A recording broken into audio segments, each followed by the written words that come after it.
Որքան էլ մենք ասենք, որ պետք է լինի հասարակական պահանջ նման երևույթների նկատմամբ անթույլատրելիության, հա,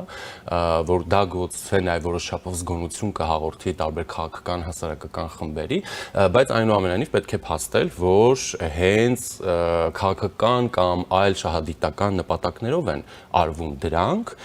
հետևաբար հասարակության համար դարձնելով նման վարքը կամ նման երևույթի արկայությունը, ոչ թե բովանդակությունը, այլ արկայությունը որոշակիորեն ընդունելի, որովհետև, չգիտեմ, նույն քաղաքական ուժերը հռչակում են մի X նպատակ եւ այդ նպատակը այսպես ասենք սրբացնում են եւ հետեւաբար եթե դա սուրբ նպատակ է, դրան հասնելու ճանապարհին կարելի է օգտագործել ցանկացած միջոց, հա, այսպես ասենք։ Եվ հիմնականում դրա համար արդարացվում է դրանով։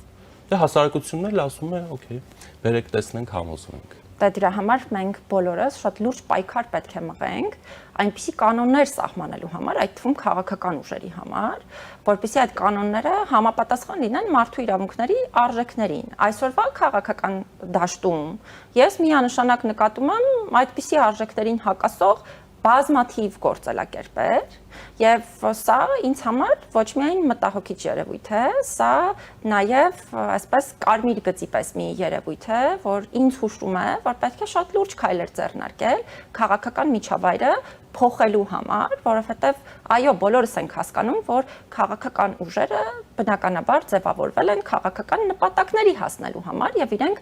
շատ ակնհայտ է, չէ՞, որ քաղաքական շահեր են հետապնդում, բայց պետք է լինեն նրանց սահմանափակող գործիքներ այն առումով, որպեսզի իրենք էլ պատկերացնեն, որ այո, միգուցե այս գործելավոճը քաղաքական առումով շատ նպատակահարմար է, բայց ես սա չեմ կարող օգտագործել, որովհետեւ մեկ այլ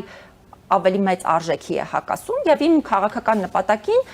կարող եմ հասնել այլ եղանակով։ Մենք պետք է ստիպենք քաղաքական ուժերին, որպեսզի նրանք սկսեն այլ կանոններով առաջնորդվել։